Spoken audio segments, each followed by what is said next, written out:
Good morning. What we're going to do today is talk about why I use the same set of licks in every comparison video and what it is that you're supposed to listen for and why I picked that certain set of little licks to demonstrate the qualities of a guitar.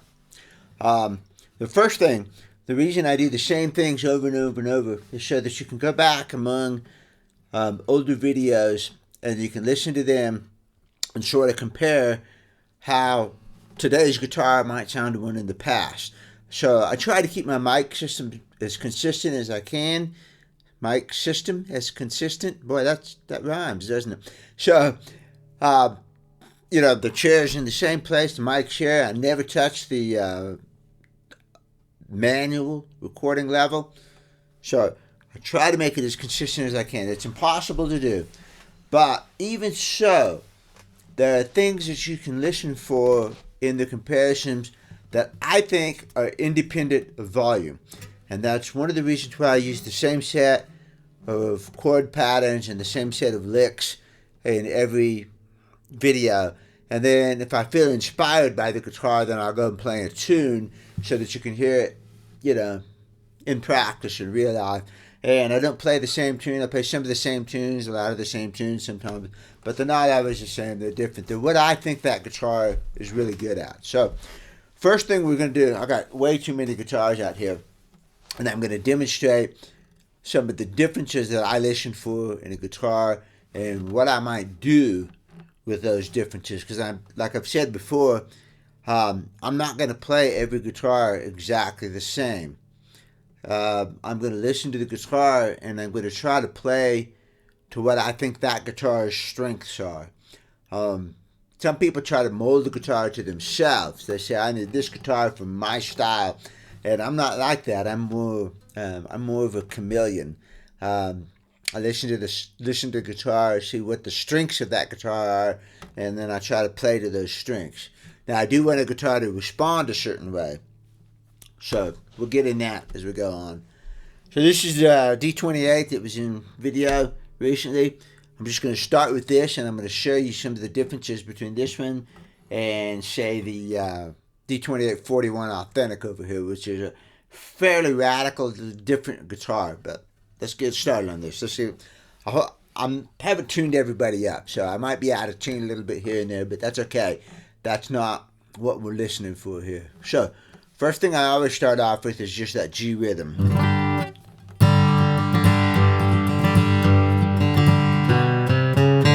Now right there, what I'm listening for is how well does that run punch out. Because if a guitar has too much sustain, that run will get buried in there. And I don't want that. I want, for the rhythm sound on bluegrass rhythm, I want kind of a wall of sound, and then I want my notes to punch out of that wall. And a lot of that's the dynamics in my right hand. Like if you just thrash everything at the same volume as hard as you can, you'll never have any dynamics. So I want the dynamics of this strum to be down in there like that. And then I'm going to be able to pop out the notes that I want for the run. Not all guitars do that as well as other guitars. So, but that's what I'm listening for in this one. And then I'm listening also for the percussion sound here.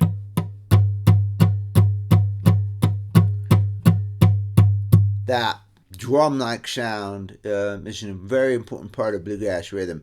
So I want to see how well does it do that drummy sound. So.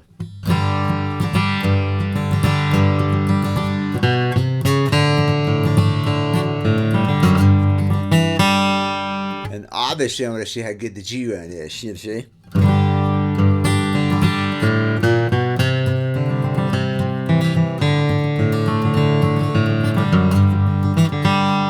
As I play bluegrass rhythm, heavily influenced by the Tony Rice, Clarence White, Charles Sawtelle school, more so than, say, the Jimmy Martin sort of thing, I do a lot of cross-picking.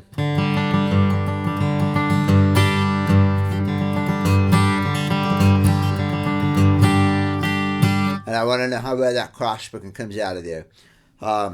This guitar is great. I got no problems with this. I did comment earlier in this guitar's life that it sounded nasally, and I heard the nasaliness on that bass run. It sounded compressed, you know? That's what I mean by nasally. It was just compressed. The notes didn't bleed into each other the way I wanted them to, and they didn't sound full and rich. Sounds terrific now. Now it sounds what I would say punchy, as opposed to, let's get another guitar out. It's different. Let's get a radically different guitar. D18 1937 Authentic. So this one's going to have forward shifted basses, fully scalloped. It's also mahogany. This is what I would think of as a more boomy guitar. So let's listen first of all to the whomp of that.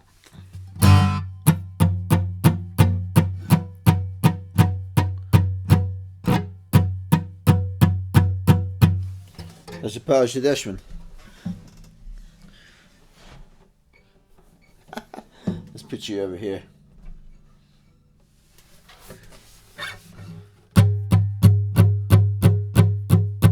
It's different, you know?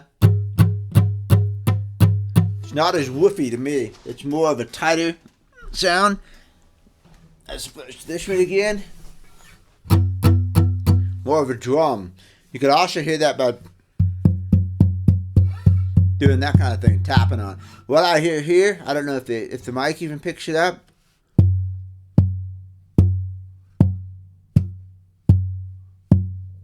An echo.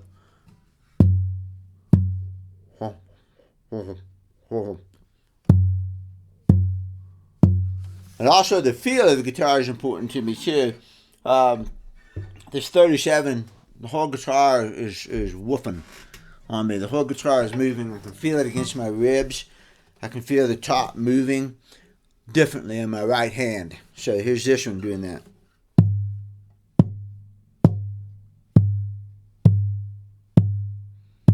It's a different kind of decay. I'm not saying it's better or worse. I'm just saying it's a different kind of decay. I would prefer to play that D28 for rhythm because of that sharp pop. It's more like a mandolin to me. It's more like a mandolin than it is a bass, an upright bass. This is more like an upright bass. You can hear that double boom to it. Boom, boom, boom, boom, boom, boom. Okay? That comes out in your playing. And so if I play rhythm on this guitar, it sounds different than it did on that one.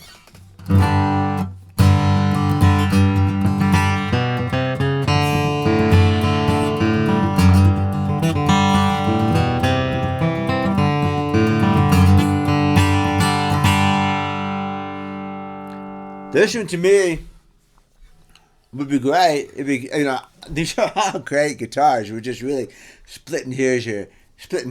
But this one to me has got a, I wouldn't say it's muddier, but the notes are more mushed together. You know, it's more of a wall of sound. Whereas this D28 over here, because it's only partially scalloped and it's also a rear X, and both of those things make for a tighter, punchier sound. So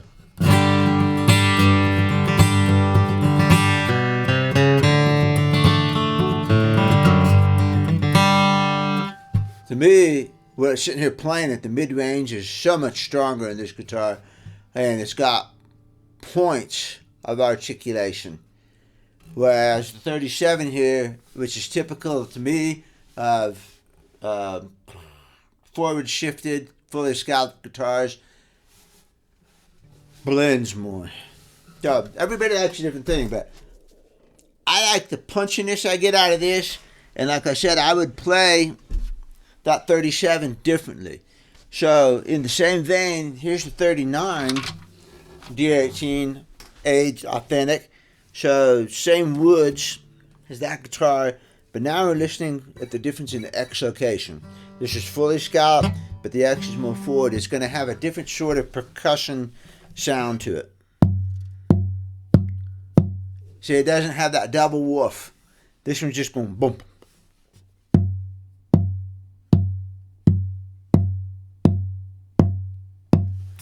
It's just going boom. Get this one again.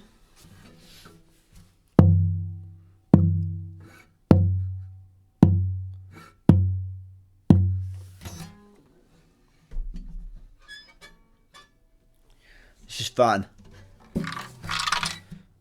That's the fret. Much tighter woof to it. And that's reflected in the playing of it.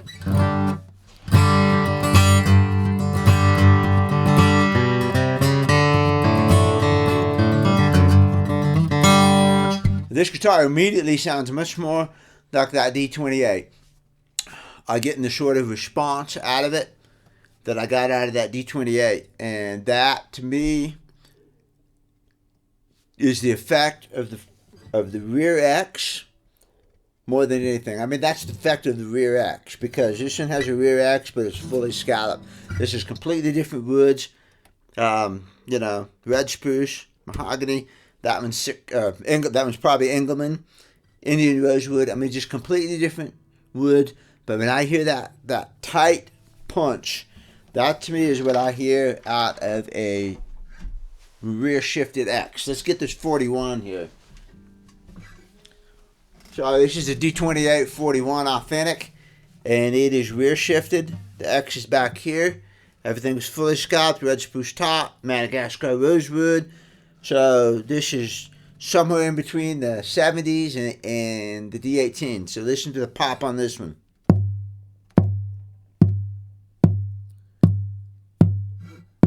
Again, it's got that tight pop, tight pop to it, instead of the loose woof that the 37 has. And if I got that D45 out, it is especially woofy. I mean, it's even more woofy than this. That's what I'm talking about the woof. Is that there's that pop on the guitar. Okay, so having gone through all that, that's what I'm listening for on the G run, or on the G chords. I'm listening for what kind of pop do I get out of that rhythm strum, and how well do the runs come out. So.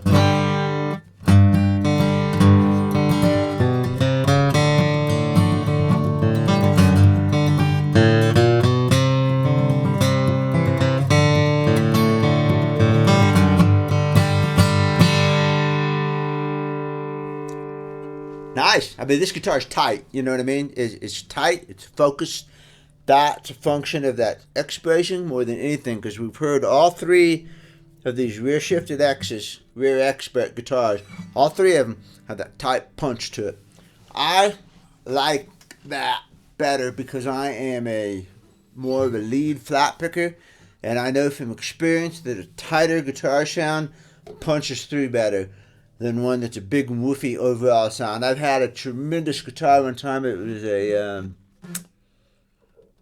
D28 1935 special. It was one of those Guitar of the Month things, and it was kind of a precursor to the vintage things. It had it was a sunburst top, and I wasn't smart enough on the bracing back then, you know, to know all the details. But it had such a tremendously rich, warm rhythm sound.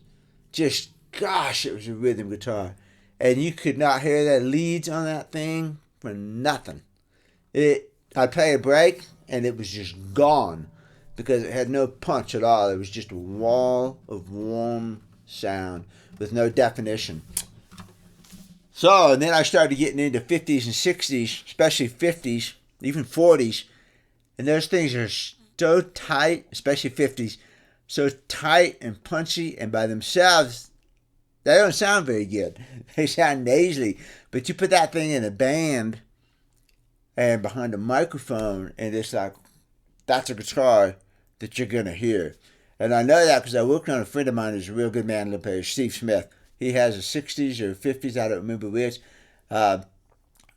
And I did some stuff to it. Super nasally guitar, you know. I didn't like it sitting there playing it, but I heard him play it on stage that night with the band, and it's like, okay, now I get it. In the context of the band with a bass and even another guitar, that guitar owned this little sonic space here, and it just cut through. And with the bass fiddle over there, you didn't hear the nasal tightness on the bass like that. You heard the guitar punch. So that was an interesting thing. That was an eye-opener for me. So, okay, so back to this one. So that's what I'm listening to in the G licks. Now, a lot of this we're going to be, we're not going to repeat again, but when I do the E lick now, this one,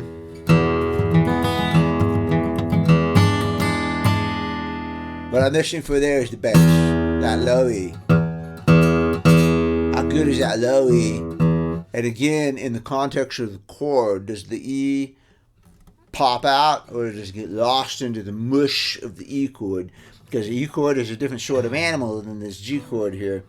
The E chord has a natural tension to it because if you put that third in there, it's got a natural tension. Keith Richards talks about this. Keith talks about that E. I heard him one time on David Letterman. He said the E chord is pure sex. And I thought, he explained it a little bit. He says it's the tension that's inherent in that third. See, on a bluegrass G chord, there's no third. Root and fifth, it's a power chord. Same thing here, power chord. Here's an E power chord.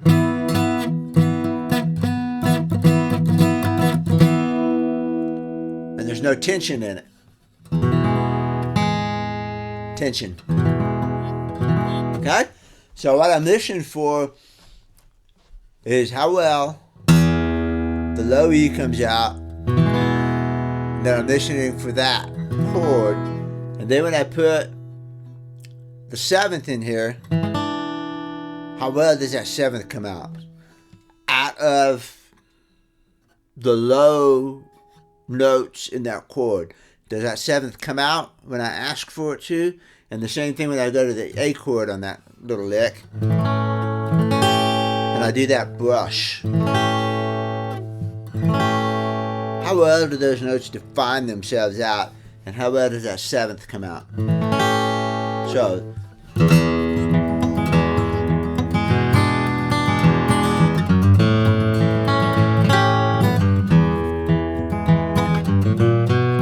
and then the runs, how well do the runs come out?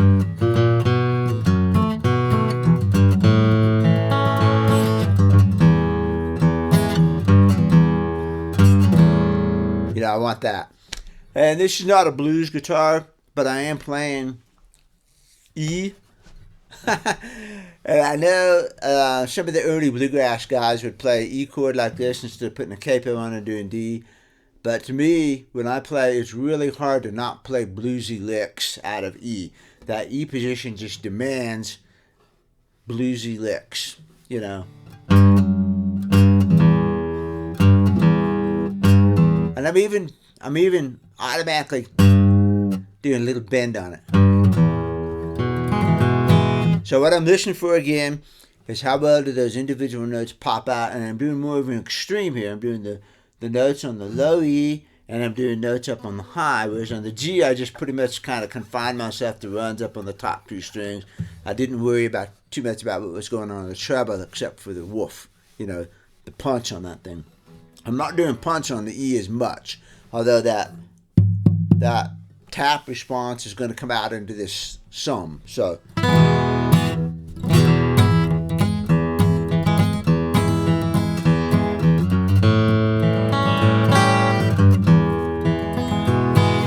Okay, so let's see how the D18 does on that. Let's try that on the D18 and listen to the difference in the E chord response.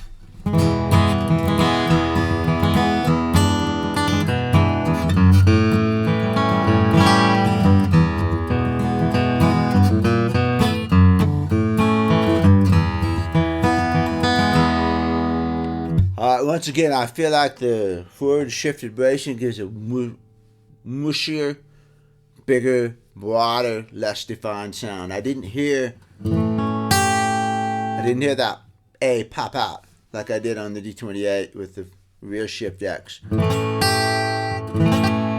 more of a wall of sound.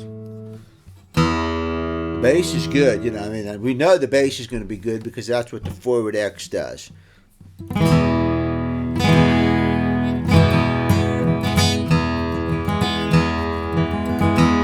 bass is tremendously good on that. But what about pulling those notes up out of the highs while you're playing the bass?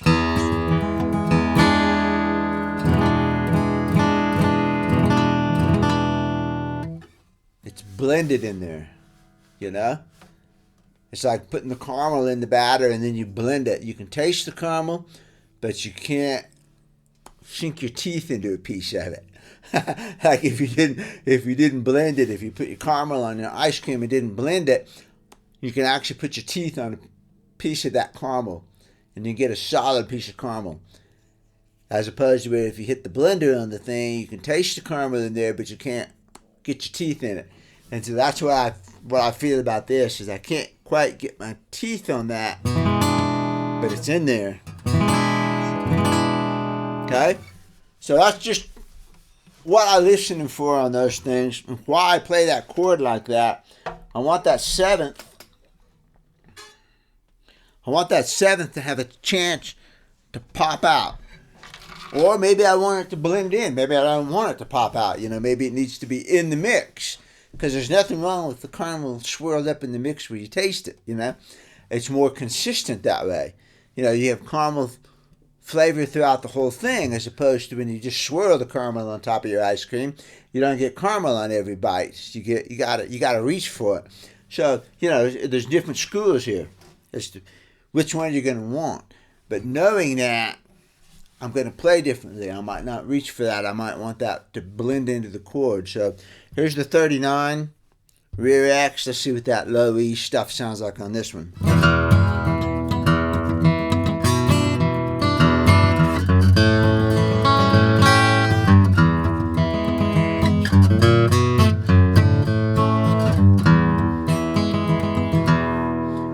It's just, to me, it's just, there it is again. It's the typical rear X, tighter sound. I was able to pull that note out. It's out, see? Boom! You know, I mean, it's up there. And then this one, it's there, it's out. So, you know, again, that's why I characterize these guitars as, you know, that forward X and the rear X to me is almost one of the most important attributes of a guitar, because when you even shift back to this D28 here, 41 authentic, completely different woods and everything. I mean, well, same spruce tops, but it's a D28, that's a D18. They're pretty radically different, but you're still going to hear that caramel on top of the ice cream sound.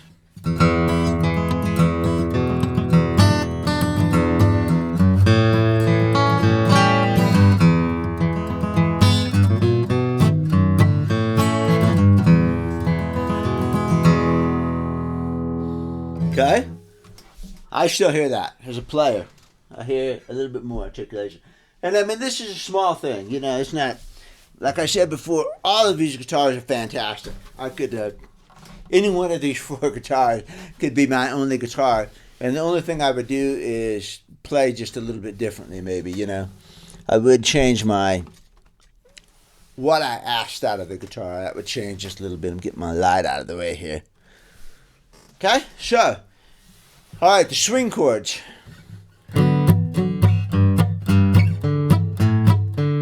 What I am mostly listening for there is that mandolin chop. This is kind of an exaggeration of the G chord thing. The G chord, the notes are open and they're ringing, so what you're hearing is open ring. You're hearing that cymbal. It's a cymbal, okay? It's a crash cymbal where you hear the whereas this one is more like, I'm running out of drum analogies here. That's a mandolin chop to me. It's a dead chop.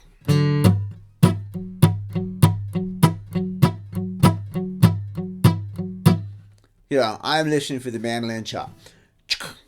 What would that be? A snare? Not a snare, it would be the rim shot. You know, where you take the drums and you hit on the rim, and where there's not really a drum sound, but it's a, you know, it's a metallic sound sort of thing. That's what I'm listening for. The moving bass is kind of irrelevant. I just kind of do that to make it musicalish, you know.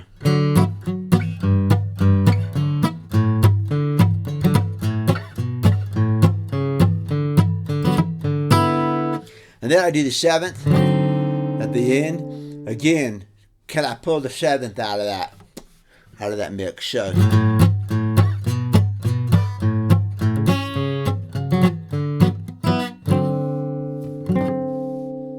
okay, I'm definitely looking for that mandolin chop, and I'm going to use that. Somebody commented, "Oh, you don't play swing on dreadnoughts, huh?" I mean, Tony Rice, dude. Yeah.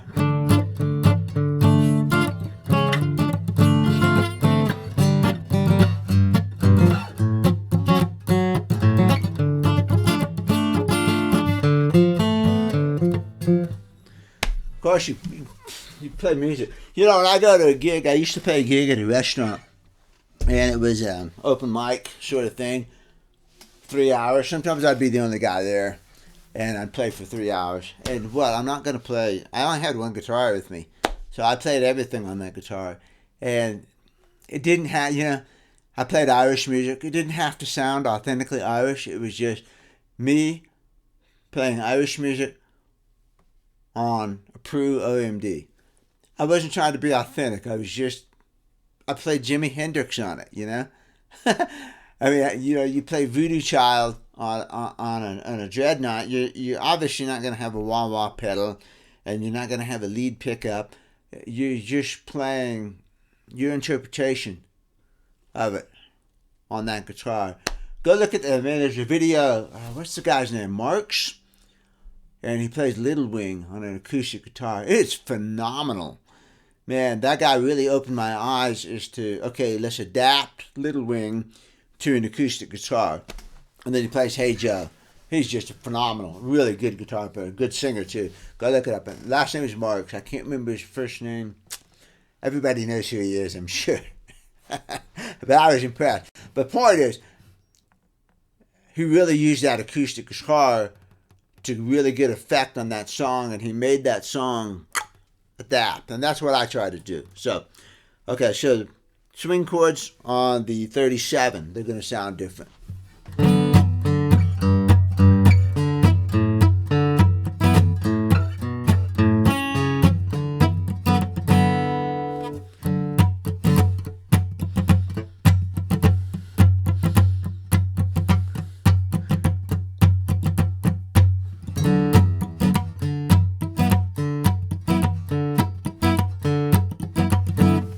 Go back to this one.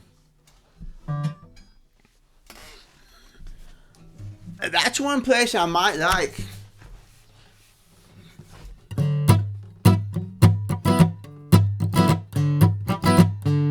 This is more mandolinish. I mean, it's got the brighter pop to it.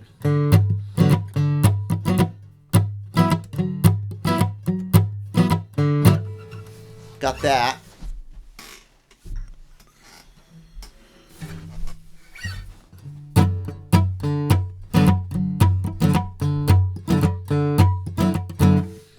It's a different sound, you know. Once again, I think I'm going for the rear X. I just not that I dislike forward X. It's just for me, for my purposes, the rear X with the scallop bracing gives me everything I want. So that's what I'm looking for on the string chords. I'm looking for that rhythmic mandolin chop, which is going to come out in your rhythm. And I'm looking for the very end there is how well do the notes articulate within those chords, but not so much, because when I'm doing that string rhythm, I'm definitely getting the mandolin chop. I'm not doing open.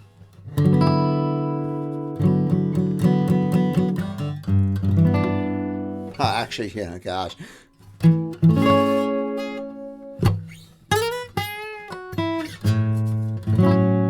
I'm not doing Lenny. You know, I'm doing pop chords.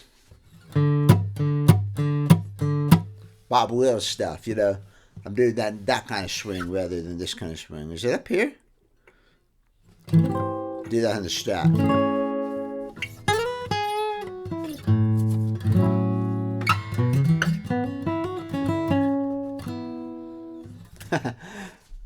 That's a different kind of jazzy sound, you know. Even this one.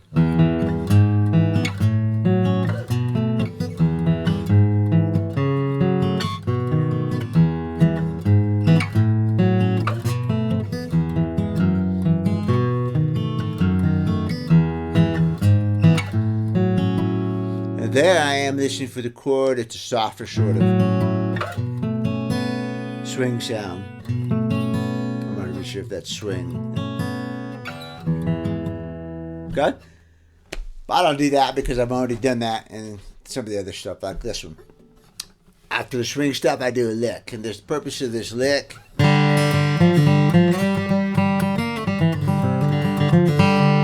what we're listening for there is the power. Because I want that to be power. I want that to be like a banjo pop, you know?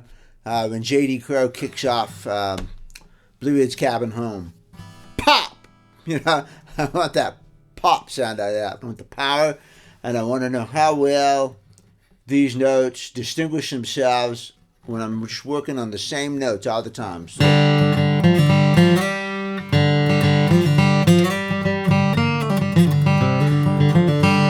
I'm working that little area right there, and I want those lead notes to pop out, but I also want a little bit of a wash underneath it. Okay, I don't want it too distinct, but I don't want it muddied. So, how's that sound, you know?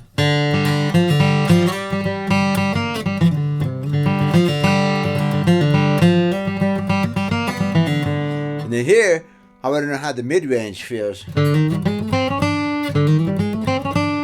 So I'm playing down here in first position, now I'm coming up here into the middle of the neck, and how does the guitar physically play there?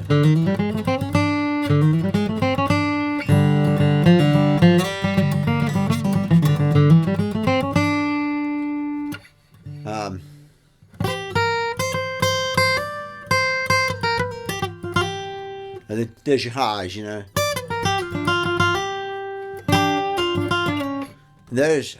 I always listen to how well that chord sounds on the high notes.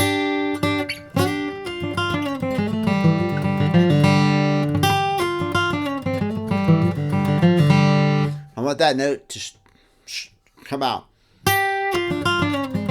So.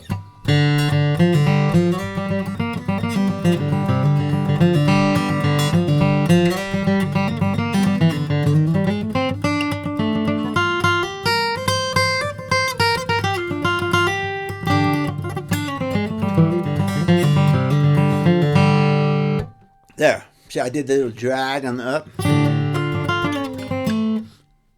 Slur it out of there. How well did it slur out of there? And again, this just goes back to that caramel on top of the ice cream thing. I've got the swirl of stuff, and then I want that one sound to pop out of there. So, that's what I'm looking for on that. I'm looking for the highs. The highs all by themselves, and then the highs mixed in with other notes. The mid-range. To me, the mid-range of a guitar is the strength of a guitar. No other instrument has these notes. Right there. You know, when you get down into here, you're getting down into the bass, your upright bass a little bit. When you get up into the high notes, you're getting into mandolin territory. But no other instrument except for the dobro, which doesn't count because the dobro is just an imitation guitar that gets in the way. But anyways, sacrifice the dobro.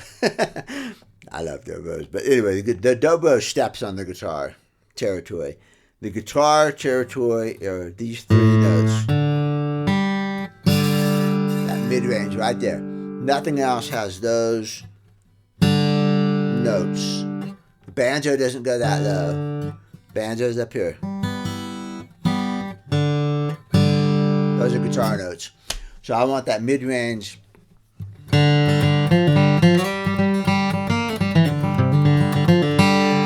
want that mid-range to rule.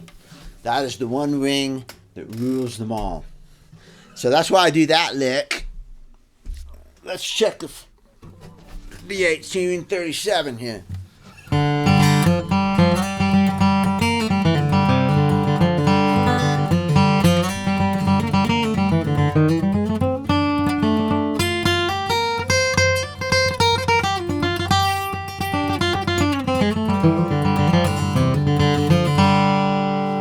different, you know. I didn't quite. Well, it's a D28 for one thing, so it's more powerful. It's got a different set of different kind of tone character. This is clean, you know. This is pretty good, but it doesn't. To me, it doesn't have that mid range.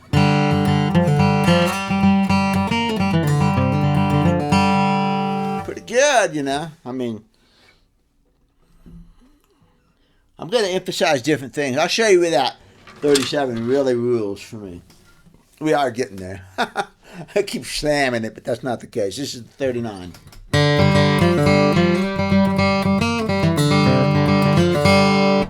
There. That's the rear. That's the rear X talking. The mid-range punch.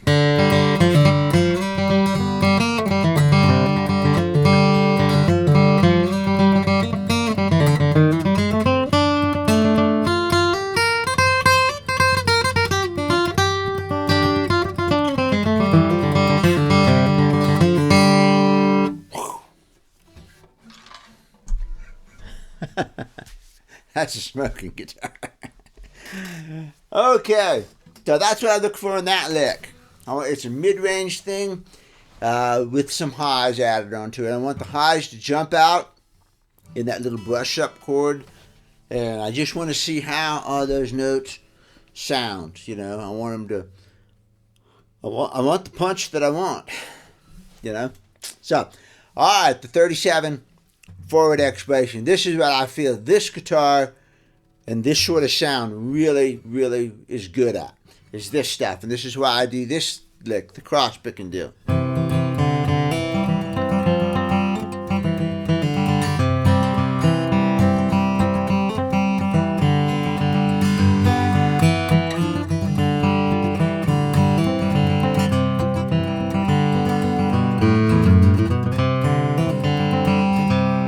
That, to me, that is where this guitar rules. It's got the sustain, the mushiness, if you will, the blend to keep the chords rolling. The chords are the sound of the chord just keeps coming out, and I'm able to do the lead part on top of that, and it comes out. And blends and makes a nice blend into there. I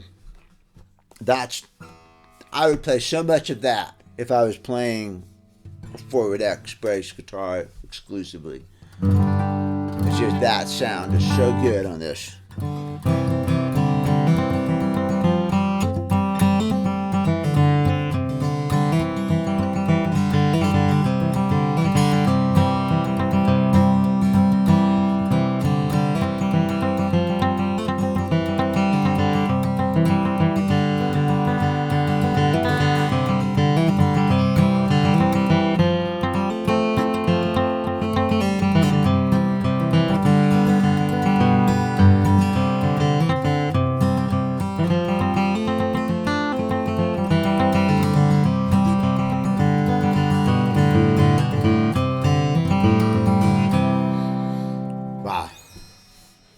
Yeah, I mean, that's where this guitar rules, in my humble opinion. Let's try that on this. This is still going to be good, but I think you're going to hear why I prefer that guitar for this.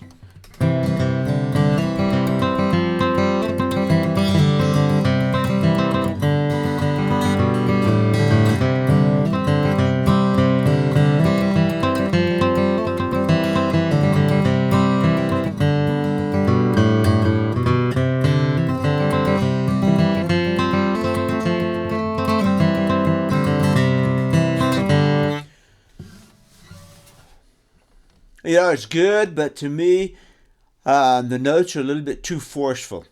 What I liked in the bluegrass rhythm,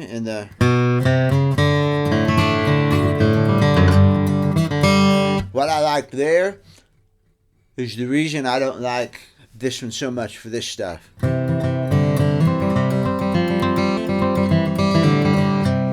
It's just a little bit too forceful. Just a little. Again, I would play all this stuff on all these guitars, but it's just these little minute differences here that we're looking at. And these are all modified really, really, really good guitars. So if I brought out one of the 70s, gosh, I have it, it's in the shop. I have the 70s, it's like in mid swing. And if I brought that one out, you would really hear the difference here. When I got to the swing chords, it would just be like, you know?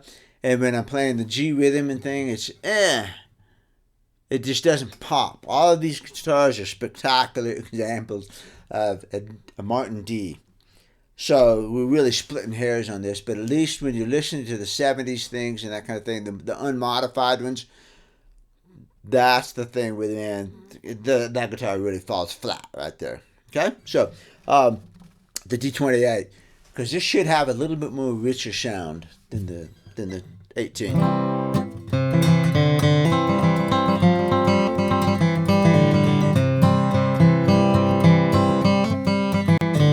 It's still a little bit too powerful for what I want to hear on that sort of thing. Again, the little darts of notes that I like so much on certain things are not what I want to hear on this.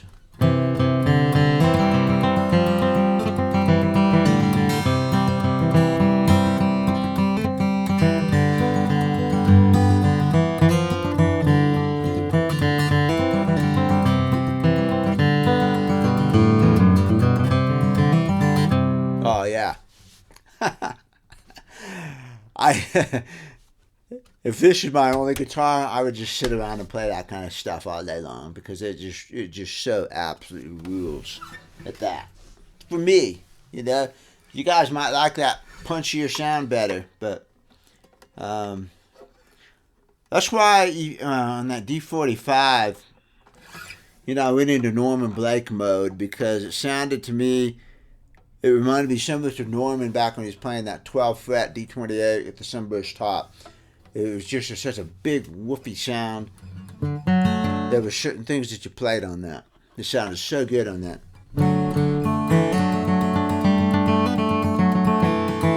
Yeah.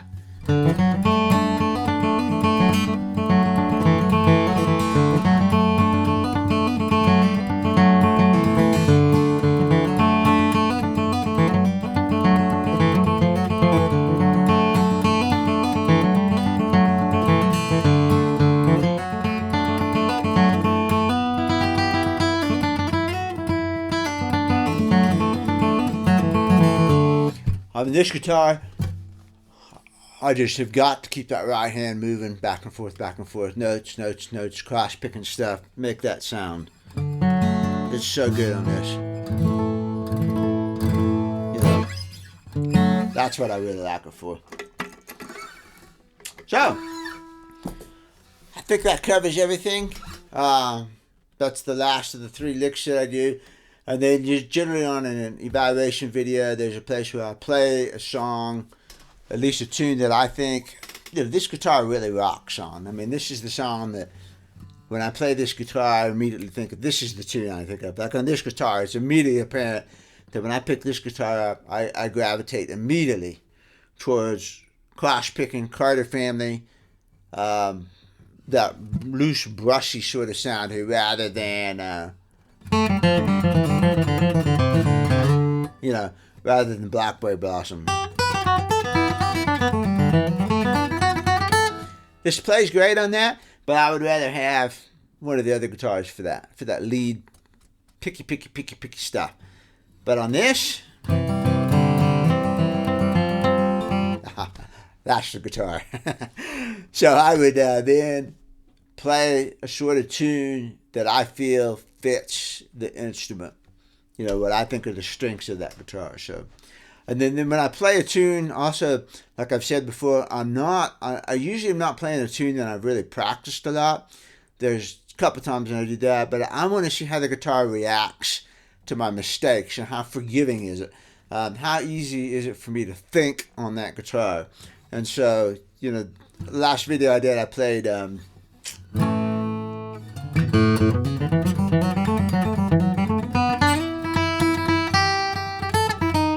I played Crazy Creek, which I haven't played in 10 years, literally. And I wanted to see how well that guitar, I've already playing better than I played it because it's coming back into mind. But I wanted to see how that guitar reacted to me. Was it forgiving? Did it help me out? Did it help me find those notes? And did it help me recover that tune I haven't played in a long time? Some guitars fight you.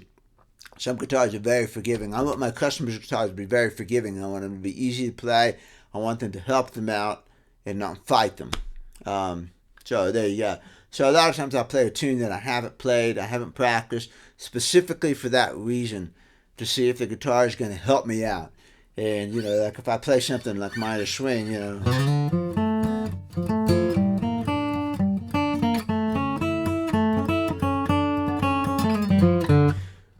that's a stretch, Does a guitar work? And it's in the middle of the neck, which is usually the hardest place to play a guitar. That's where it tells me if the guitar is easy to play or not.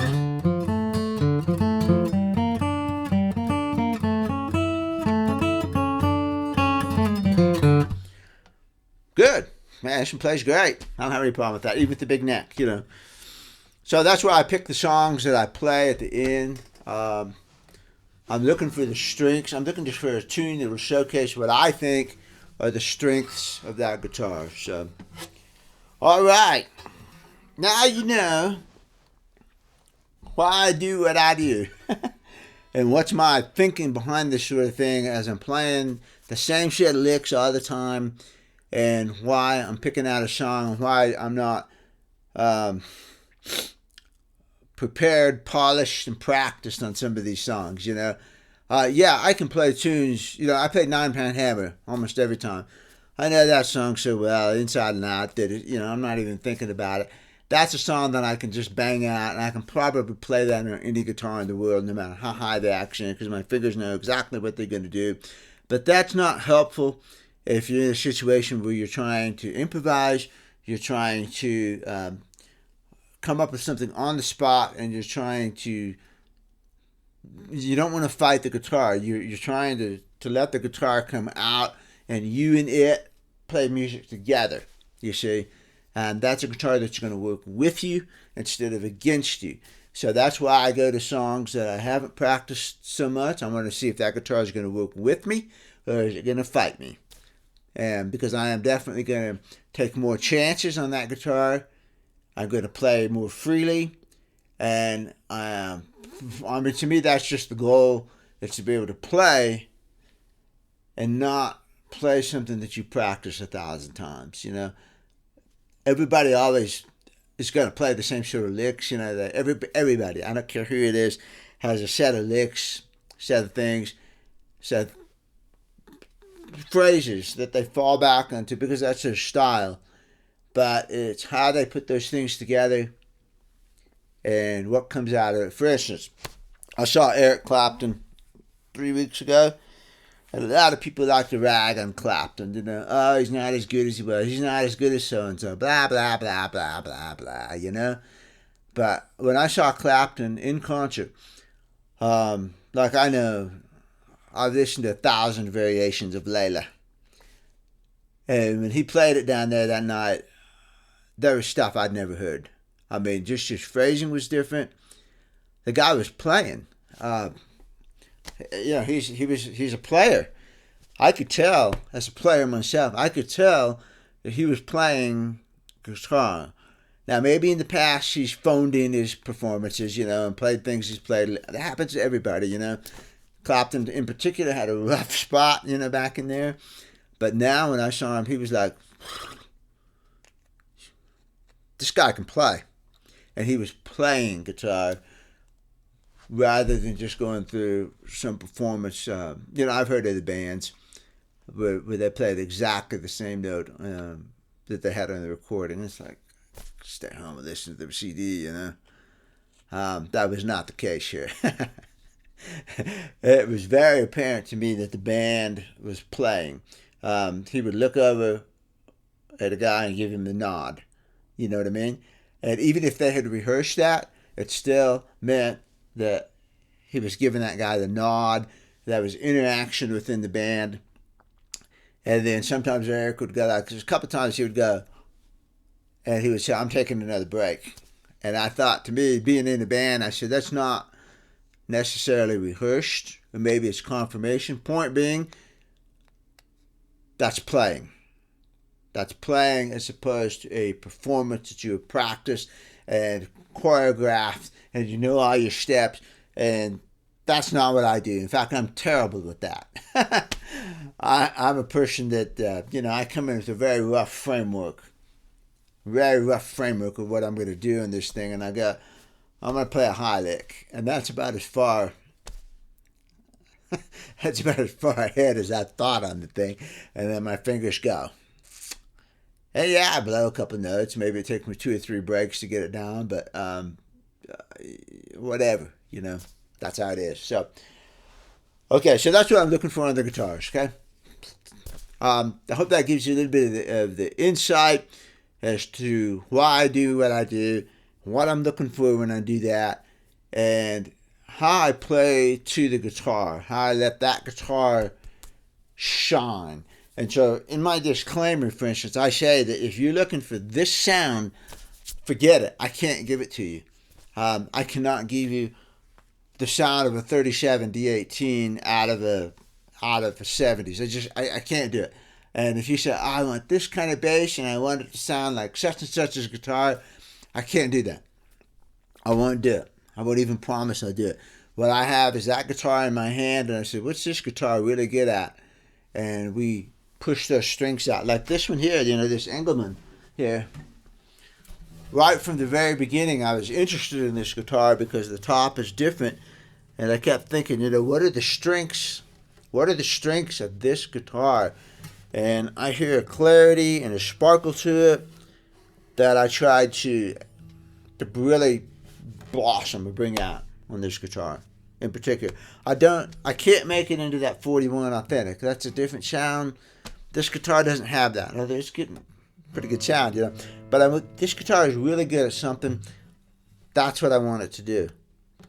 I want it to really go that direction, and we're gonna improve some of its flaws on the way. I like this guitar. I feel like it really is, this guitar in particular, I feel like it's really blossomed, and that's what I'm trying to do when I do these guitars and do these instruments. So I want that guitar's voice to come out. So, see you later.